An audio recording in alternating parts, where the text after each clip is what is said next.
Hey guys, it's Tarek with Cyclone FPV, and today, real quickly, I'm going to put a quick video together to help a customer out. Carmelo, David, hey guys, how y'all doing? I'm trying something a little different today, so hey, bear with me.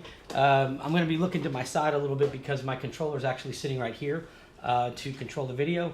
But what I'm doing right now is I'm going to go over the. Let me see if I can show you this here. Let me. Change this. I don't know why I have to do this every time, but hey. Okay, so let's do it this way. Okay, so as you can see in the bottom right of your screen now, we're going to be using the Q7X controller. And I've got a customer that is trying to get his settings done. And so I'm just going to put a real quick, it's a 2-second video or an intro video. It's not going to go into much detail, but it is going to settle the trim levels and such. And we're going to be working with BetaFlight in this because some people cannot arm their quad. And I'm going to go over how to set the trims. Very quick video on this one. So I've got BetaFlight loaded, as you can see right here. And we're going to work with BetaFlight, and we are going to work with the controller right here, just like this. And I'm going to use one of my quads here to show you. So if you are getting ready to get your controller set up, and you're having a hard time with arming or what have you, the first thing you need to look at, and I'm going to go ahead and jump right into BetaFlight here. The first thing you're going to want to look at, let me make BetaFlight the bigger screen and the controller the smaller one for the time being. So let's do it like this, okay? And I'll maximize the screen. Okay, so I'm looking at my quad here, right? And I'm just getting everything set up. And what I'm going to do is, the first thing I'm going to do is I'm going to go ahead and plug in my LiPo to my quad. And so let me do that real quick. All right. So now obviously make a note of this, please, that you need to make sure your props are off. All right, and this is past all the setting up your ESCs or tuning your ESCs or do whatever else, calibrating. I mean, we're going straight to the receiver here, okay? So in the receiver, what you're going to see is here's my values right now. And what we notice is that some people have a hard time arming because their values are not set properly. So for example, if you can see the bottom here, and maybe I can make this just a little bit bigger so you can see both of them. Let me do it like this here, and I'll try to make this bigger, set the scale down just a little bit, but let's see if we can do that. And we'll put this somewhere right there. I know you can't see what I'm working on here, but I'm just trying to make the controller or the radio bigger so you can see this. All right, so I'm just going to go ahead and try this and see if this screen will actually be better for you guys. All right, so if you look at the screen right here, you're going to see your values here. These are not actually that bad. My throttle's not set right, but let's assume, for example, you have a value. I'm going to move my stick so that you can just see the values. Let's say they're like this, right? So here's what you need to do. You need to get your values at the lowest value, we try to get to 1,000. Let me move that mouse. At the highest value, we try to get to 2,000.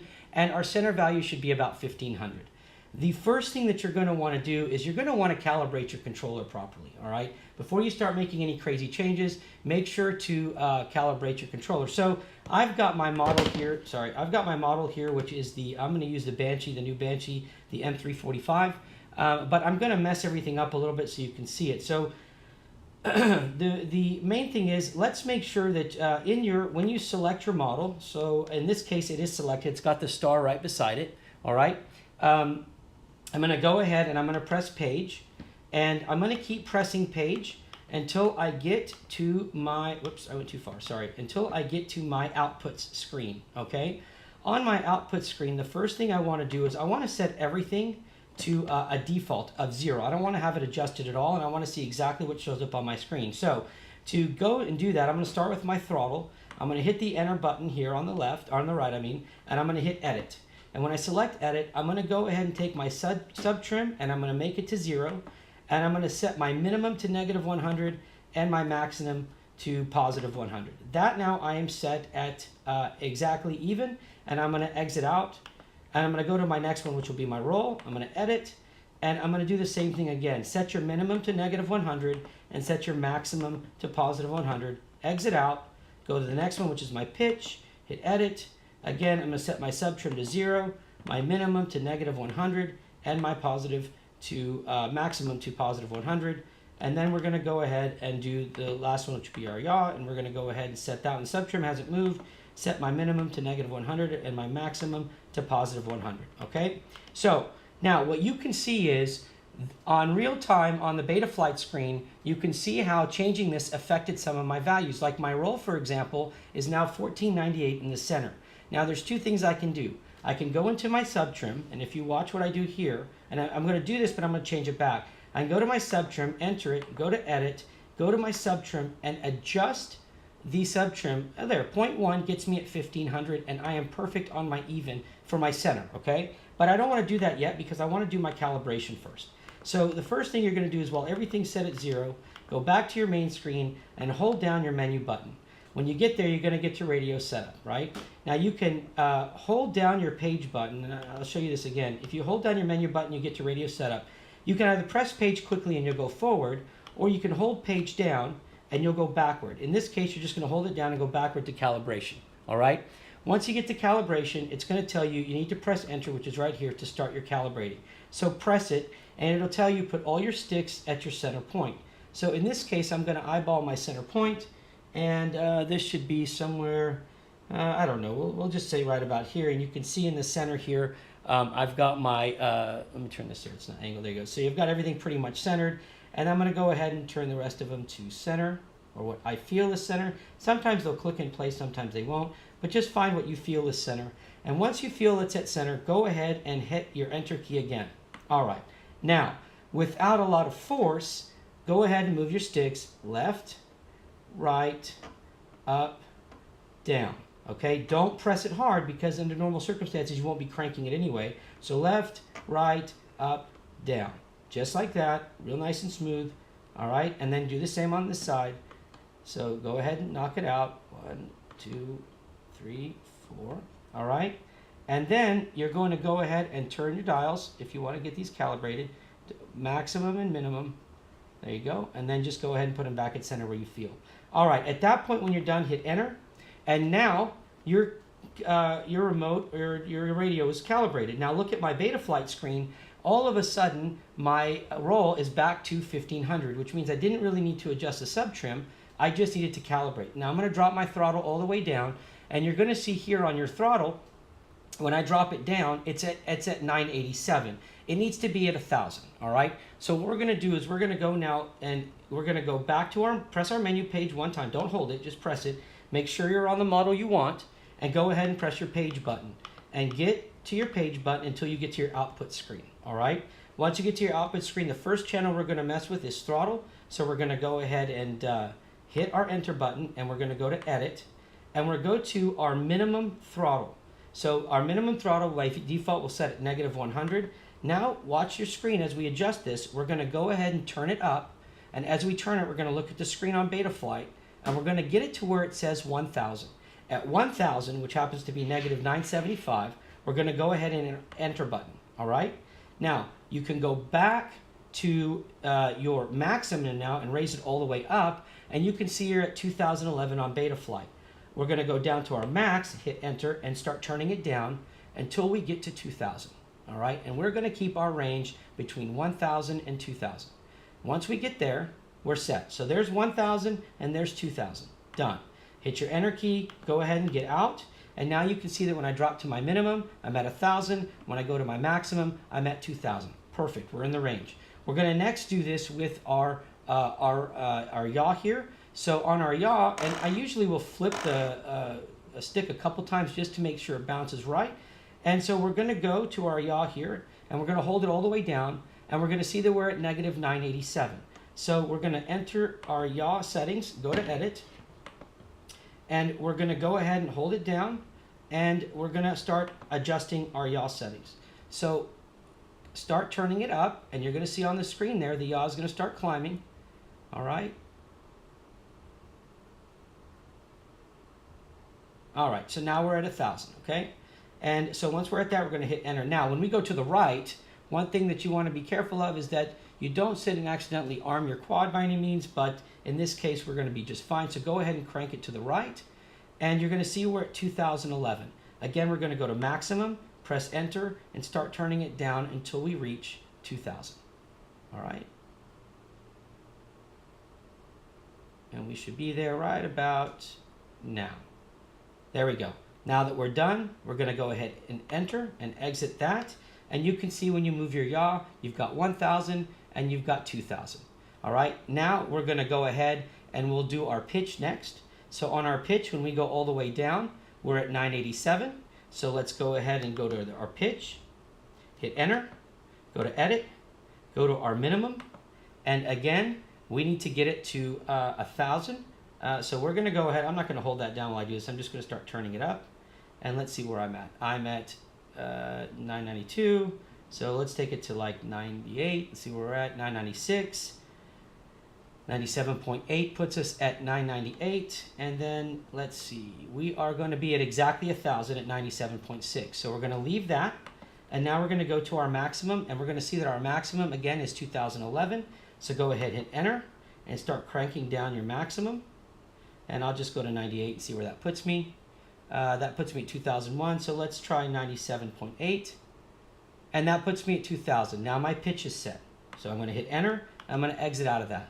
Now we're going to go to our roll, right? So on our roll, our minimum again is 987, and our maximum is 2011. So let's go to our roll and hit enter. Go to edit. Go to our minimum. And if you, just because I'm using my right hand to do this, I'm not going to hold the stick. I guess I could try. So we're going to just crank this up until we get to 1,000. And don't worry about the pitch moving. It's because my finger's not steady on this stick. So let's get to 1,000. All right, and that's going to be 97.6. And test it again. All right, perfect there. And then let's go to our maximum. And our maximum here is probably going to be about 2011 again. So go ahead and just crank it down. Roughly about 90, I don't know, 98, let's see. And we are going to be at 2001, so 97.8 maybe. I guess they're pretty much going to be all the same. All right, so now what we know is, if we get out of this, look at our numbers now. Everything is perfect the way we need it. We've got our range from 1,000 to 2,000. None of our sub-trims needed to be changed at this point. But if we go and check our levels, we're at 1,000 here, we're at 2,000 here, we're at 1,000 here, 2,000 here, all right? And then the same with the throttle, 2,000, 1,000, and our yaw is 1,000 and 2,000. All right. Now, this is the best way to set up your controller when you're first starting. Hold on a second. Let me go ahead and I'm just going to arm these motors real quick. Sorry. All right. That stops the beeping. Now let's go back to our receiver. Okay. So with the receiver set.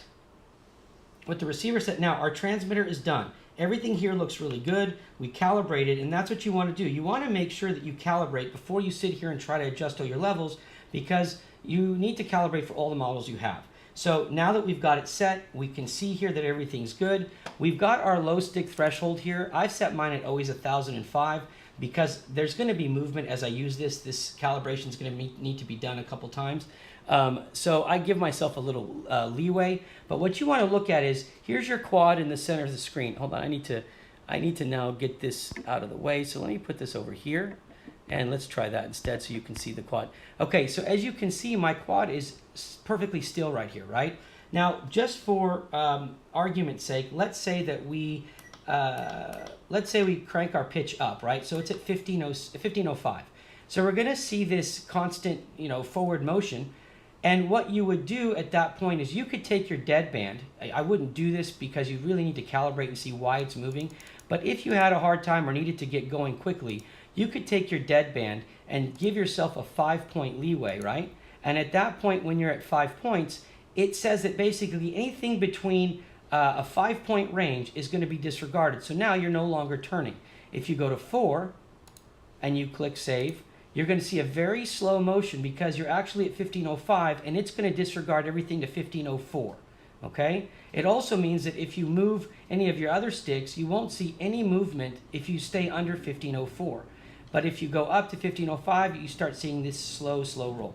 So I don't really like to mess with this deadband too much unless there's something you cannot solve immediately, or you don't have time to calibrate, or there's something else catching you and you need to get going. You can set your deadband, but again, it's not recommended. Now I'm going to go ahead and put my stuff centered again, and you can see everything is back to normal.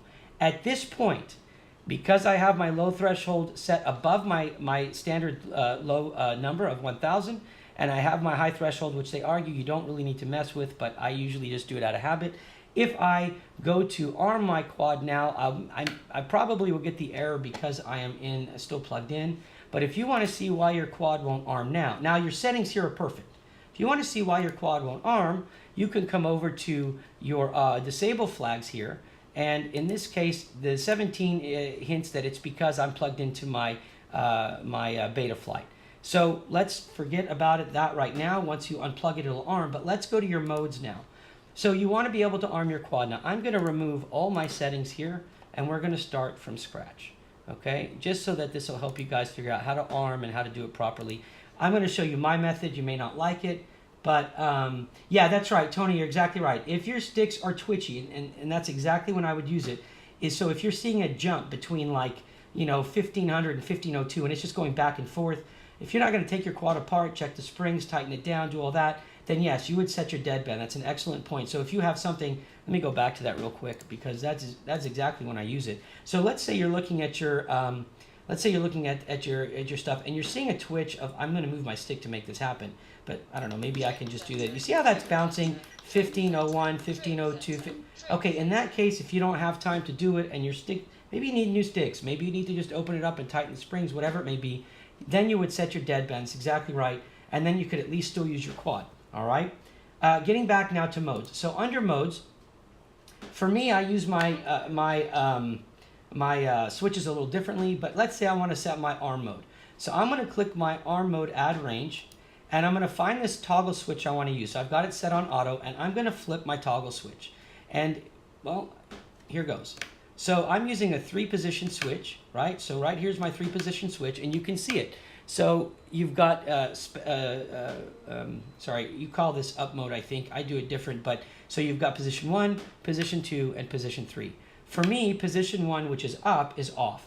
So I want my arm mode to actually take position 2 and 3, and out of habit, I'm going to flip it to 3 all the time. But the reason I do this is in case I accidentally bump my switch, and I'm in 3, and I bump it, and I move a position, I'll now go to 2, and I won't disarm my quad. So it's just for me a safety thing to make sure I don't do something by mistake. So I'm going to switch this, and I'm going to say that in position 2 and 3, I am in arm mode. All right. So I'm going to click save for that, and now I'm going to set my horizon mode. Sorry for the beeping, guys. It's a movement on the property, so my cameras pick that up. So it'll stop in a second. So now we're going to do our Acro and Horizon. So again, I'm going to use a 3-position switch. And again, people may not like to do it this way, but this is how I set mine up. So I'm going to toggle my switch so it knows to use auxiliary 2. And I have my system set up to where with the verbal that it's telling me what modes I'm in. So position 1 and 2, which are these two, 1 and 2, tell me I'm in acro mode. Position 3 is horizon mode.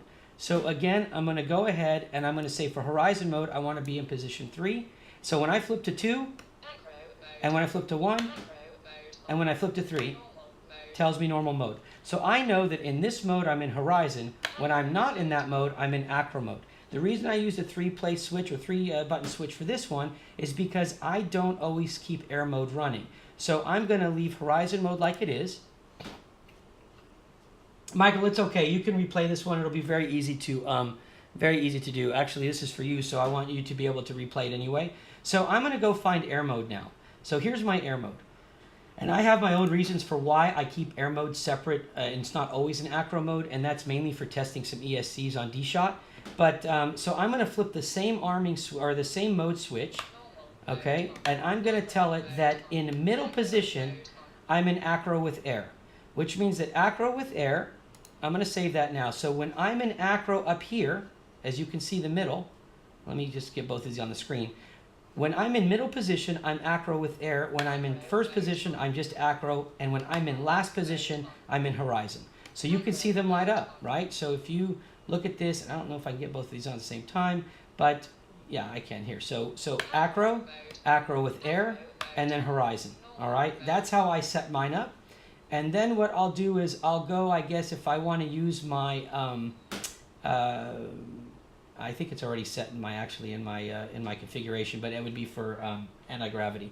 The next thing we'll do is we'll do your failsafe. So on your failsafe, click add your range, And again, I'll use my 3 toggle switch, but in this case, I'm going to do the following. I'm going to make only the 3rd position my failsafe, because if I hit failsafe by accident, I don't want to go into failsafe mode. So I'm going to make position 1 and 2 out of failsafe, position 3 failsafe. All right, that's more of a safety, just like arming. I don't want to accidentally kick into failsafe mode, so I will set that one. And for my beeper, which is different, beeper I could care less about as far as accidentally hitting it. So I'm going to flip my beeper switch, and I'm going to go ahead and I'm going to select the last 2 ranges. Okay, and I'm going to click save. So now what I've got is the following. I've got arm mode, which is in my first switch, auxiliary 1, and it's position 2 and 3. I've got horizon mode, which is my auxiliary 2, and that's only position 3. If I'm not in position 3, I'm not in horizon mode. I've got my fail safe on a 3-way switch, and position 3 is only fail safe, which leaves position 1 and 2 open so that I don't accidentally hit fail safe. And I've got my beeper, which is again on a 3-way switch, and it is set for both, because beeper to me is not, I don't risk anything except it accidentally going off. And then down here I have put my, oh wait, where did it go? Oops, sorry, my air mode. My air mode is on the same switch as my Acro and Horizon mode, and in position 2 I have Acro and Air. Now there is one last thing that I will show you guys. I wasn't planning on doing it on this video, but I do want to show you something. It's a logical switch. It is something that I have used, and I'm going to show you how it works. You may like this, you may not, but for me it has actually come in pretty handy. So here's I'm going to throw my throttle up to like, okay, 1400. I'm going to flip my toggle here. And as soon as I flip my toggle, my throttle drops back down, all right? And it's not adjustable with my stick anymore. It basically locks it in.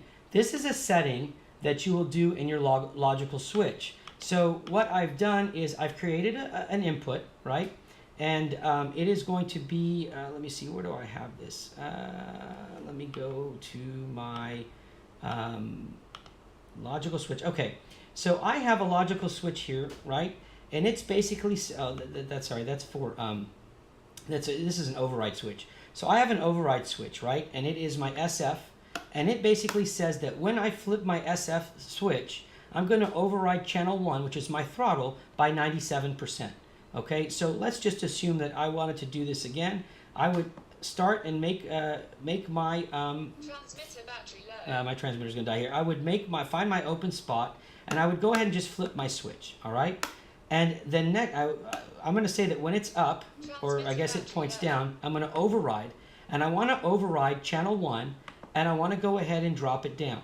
All right, and so I will set it to like 97, like I did here. When I set it to 97, it's basically saying that I'm only going to allow a value of 3 to exist, right? So when I do that, I'm going to click OK, and then I'm going to exit out. It basically overrides. So you can do this for anything. Sorry about the volume on the transmitter battery low, but you can then make an override switch, which is like a failsafe, but you can find a, my God, everything's beeping now. Let me get this motors to spin so I can stop that at least. All right, so you can find a value that you think is good so that you can override any of the switches. For me, throttle was the best one because I didn't want to hit failsafe, but I did want to cut my throttle. So let's say I'm arming it and I want to, people are around. I'm going to flip this switch and keep the motor spinning, but they're going to spin so slow they're not a harm to anybody. They're not, it's not going to go crazy.